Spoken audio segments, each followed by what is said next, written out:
여러분 안녕하세요. 가면국사학당 시작하겠습니다. 이번 가면국사학당의 주제는요, 후삼국이에요. 후삼국이라는 것은 그 전에 삼국이 있었다는 얘기겠죠? 실제로 우리나라는 삼국이 있었고요. 삼국 다음에 남북국도 있었습니다. 그리고 난 다음에 뭔가 어떤 계기로 인해서 삼국의 통일된 신라가 이제 분열이 되게 되는 그런 모습을 볼 수 있다는 거죠. 일단 지난 시간에는 남북국의 통치체제 봤어요. 남북국의 통치체제를 보기 전에는 삼국의 통치체제도 보았습니다. 통치체제 하면 뭘 떠올려야 된다고요? 두 가지를 떠올려야 된다고 했죠. 통치체제는 나라를 다스리는 시스템인데 그 나라를 다스리는 시스템 하면 떠올려야 되는 것이 중앙, 정치, 조직을 떠올려야 되니까 당연히 조직도가 떠올라야 돼요. 조직도. 왕 밑에 누가 있고, 그 다음에 뭐 있고, 뭐 있고, 뭐 하고. 자, 그 다음에 지방의 행정구역이 또 떠올려줘야 돼요. 행정구역을 떠올리려면 뭐가 떠올려야 됩니까? 그러니까 뭘 떠올려야 되죠? 지도. 자, 그래서 조직도하고 지도를 떠올려야 된다는 생각을 하면서 통치체제를 보면 일단 조직도부터 떠올리고 그 다음에 지도를 떠올리고 이렇게 할 수 있죠. 자, 통치체제가 왠지 내 마음에서 멀어져 있다. 이것은 어떨 때는 지도가 떠오르고 어떨 때는 조직도가 떠오르는데 심지어 그렇게 지도, 조직도가 떠올리지도 않고 글자로 떠오르기 때문에 도대체 뭐가 통치체제인지를 모르기 때문이에요. 그러니까 복잡해 보이는 거예요. 자, 다시 한번 정리했지만 이런 것들을 여러분들이 알아두신다면은 통치체제에 대해서 여러분들이 너무나도 많이 헷갈리거나 그러지는 않을 것이라 봅니다. 자, 그렇다면 통치체제에 대한 개념을 좀 다시 한번 되짚어 봤고요. 오늘 수업 진행하겠습니다. 후삼국. 자, 후삼국이니까 지금 우리가 선생님이 이제 이거를 한번 여러분들의 상식을 좀 테스트를 해볼게요. 뭔가 논리적인 사고이기도 하고, 자, 선이 이렇게 되어 있는 게 있고, 이렇게 되어 있는 게 있고, 이렇게 되어 있는 게 있어요. 자, 질문. 이 중에서 신라는 어떤 색깔의 선일까요? 파란색, 주황색, 연두색. 자, 파란색, 주황색, 연두색 중에서 신라는 어디에 속할까요? 네, 맞았다고 해드릴게요. 맞습니다. 여기죠. 파란색. 자, 왜냐면은 이 그림에서 보세요. 여기 오고 있잖아요. 신라에서부터 뭔가 쭉 이어져 오죠. 왜냐면 우리가 통일신라까지 배웠으니까. 근데 신라에서 뭔가 어떤 나라가 독립을 하고 있잖아요, 지금. 그러니까 얘하고는 나중에 나온, 후삼국 중에서 나중에 나온 신라가 아닌 나라들이라는 걸 알 수가 있어요. 그러니까 우리가 이거를 여러분이 가지고 있는 어떤 상식과 기타 등등등의 지식 이런 것들도 동원하고 그리고 또한 그냥 논리적으로 볼 수도 있다라는 거죠. 자, 그러면은 또 하나 질문해 볼까요? 이 주황색하고 연두색 중에서 고려는 어떤 나라입니까? 주황색하고 연두색 중에 고려는 어떤 나라예요? 네, 이것도 맞았어요. 네, 맞았다고 해드릴게요. 바로 이 주황색이 되는 거죠. 자, 그렇다면은 이제 나머지 한 나라가 백제. 왜냐하면 후삼국인데 원래 고구려 백제 신라였잖아요. 그 뒤니까. 자, 그렇다면은 요걸 이제 다시 보도록 하겠습니다. 정리해서. 자, 일단 신라가 처음에 여기에서 이렇게 쭉 오다가 망하게 되는 상태. 요 때는 신라의 상대, 중대, 하대 중에서 언제겠어요?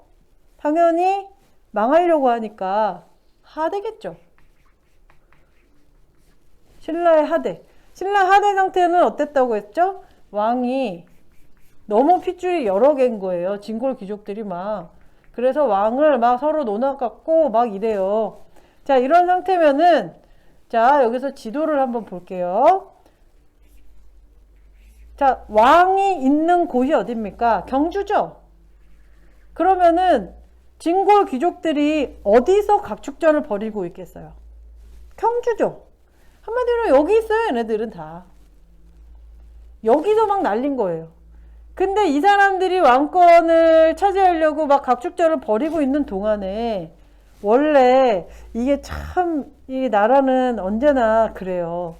나라가 태어나서 잘 나가다 죽을 때쯤, 요때쯤 되면은 그렇게 외세 침략이 많아요. 그러니까는 여기 특히 우리들이 또 영원하게 온니 막 우리만 바라보고 있는 사람들이 또 있잖아요. 여기서 그때 당시 이름으로 왜구예요. 이 왜구들이 언제나 바라보고 있거든요. 아이고 저 한반도 쟤네들이 언제나 약해지나. 그래서 신라랑 왜구가 사이가 그렇게 안 좋았던 거예요. 왜냐면은 맨날 쳐들어오니까. 자, 근데 맨날 쳐들어오는데 그 쳐들어오는 게 성공한 때에 이슈화가 되는 거예요. 그게 언제냐면은 나라가 망할 때 또는 임진왜란인 거예요. 그러니까는 여기서는 언제나, 왜냐면 이쪽엔 태평양이에요. 여기서 미국을 발견하기까지는 그게 안 되잖아요. 너무 머니까.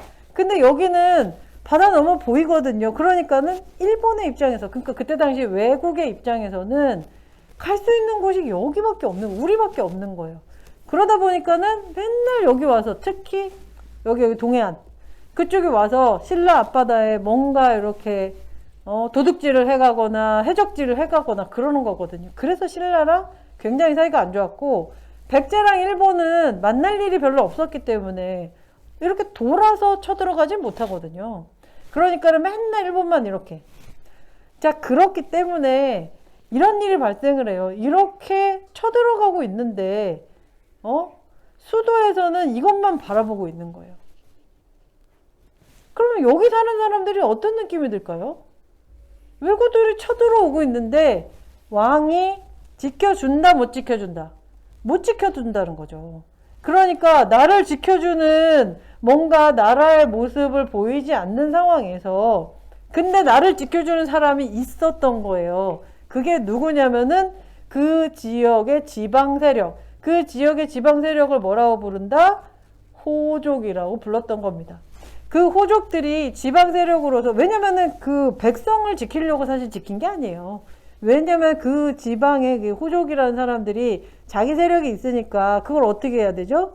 지켜야죠. 자기 돈도 지켜야 되고 자기 땅도 지키고. 그래서 그 지역의 백성들을 살려놔야 그들이 또 나한테 일도 해주고 돈도 주고 할 거거든요. 그렇기 때문에 뭐 성주, 장군 이런 말을 들으면서 그 지역을 지켰던 거예요. 그러니까는 사실 백성들은 나를 지켜주는 사람을 나의 주군으로 생각할 수밖에 없어요.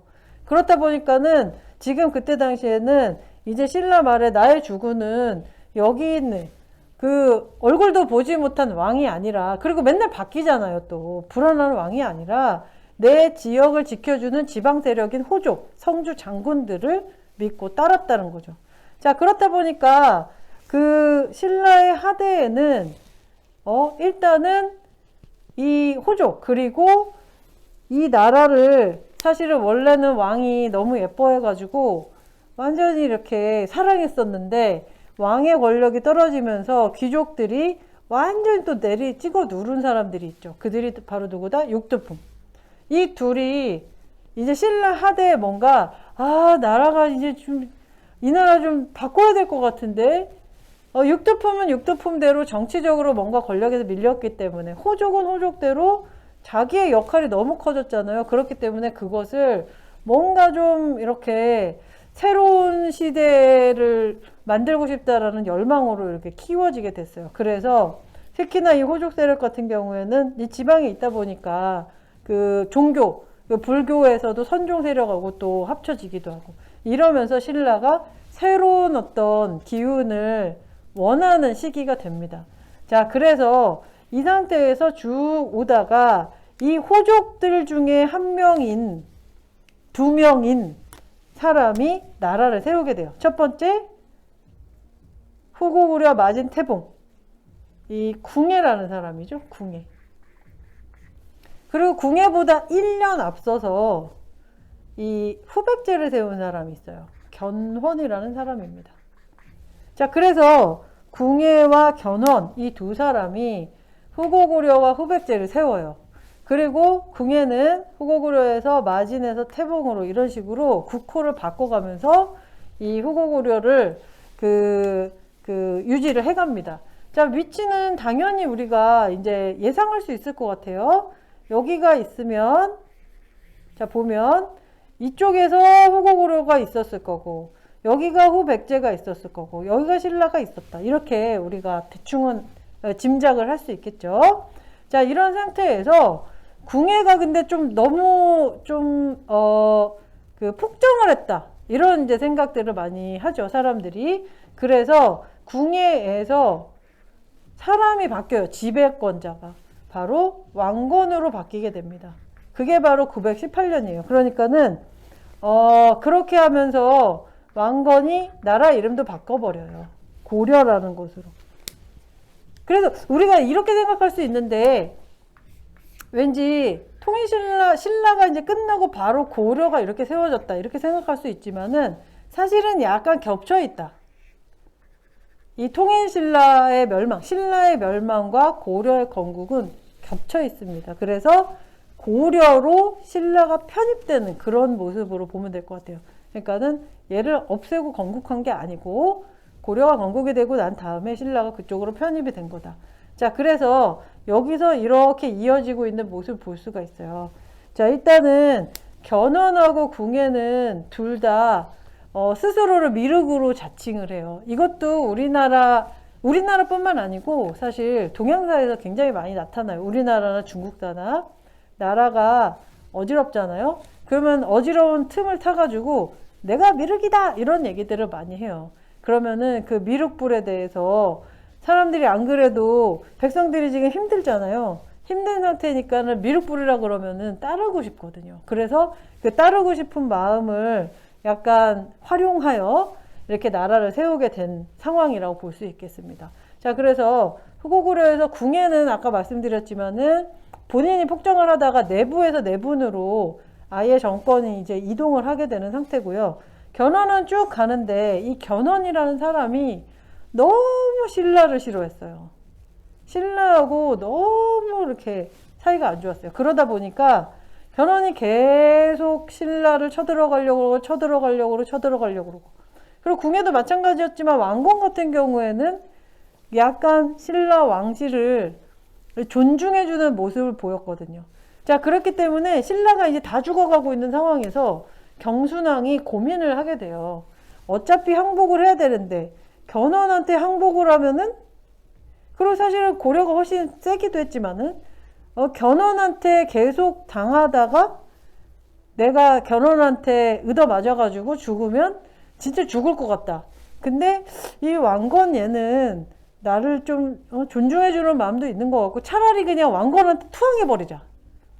그러니까 왜냐면은 고려는 존중해주고 있으니까 쳐들어오지 않고 있는데 후백제는 계속 쳐들어오거든요. 그러니까는 이러다가 우리가 당하면 나만 죽는 거다 이런 생각으로 경순왕이 고려로 투항을 해버리는 거예요. 이해 가죠? 자, 그리고 난 다음에 일단은 경순왕이 통일을 하고 투항을 하고 나니까 요렇게 되는 상황이 되잖아요. 요렇게 남는. 그러니까 왕건의 입장에서는 이제는 얘를 쳐도 되겠다 이런 생각으로 견훤을 이제 치러 가는 거죠. 사실은 견훤은 성격이 좀 괴팍하고 이래서 아들이 싫어했어요. 왜냐면은 견훤이 큰아들한테 그 왕위를 물려주지 않고 자기를 예뻐했던 작은 아들한테 물려주려고 했거든요. 그러니까 큰아들이, 이게 약간 막장 드라마 같은데 큰아들이 고려에 자기 아버지를 팔아먹은 거죠. 한마디로. 아버지가 여기 있으니 가서 죽이시오. 이렇게 해가지고 견훤이 잡혔어요. 그래서 견훤이 자기 아들이긴 하지만 너무 미우니까 저놈은 내가 죽인다 막 이러면서 서로 막 이렇게 아주 막장 드라마를 찍었었던 그런 어떤 스토리가 있어요. 그만큼 이때 견훤은 굉장히 신라에게 약간 적대적이었고, 그리고 왕건은 신라에게 좀 친화적이었기 때문에 신라가 결국에는 고려로 합해지는 그런 결과를 낳았고, 견훤은 이렇게 비참한 최후를 맞이하게 됐습니다. 자, 이렇게 해서 결국에는 어느 나라가 그 다음을 잇게 된다? 고려가 그 다음을 잇게 되는 거죠. 그래서 이제는 고려라는 새 시대에 대해서 우리가 배우게 될 거고요. 지금까지 삼국시대, 그리고 통일신라 시대, 그리고 발해, 이렇게 남북국 시대, 여러분들이 열심히 집중해 주셔서 감사합니다. 수고하셨습니다.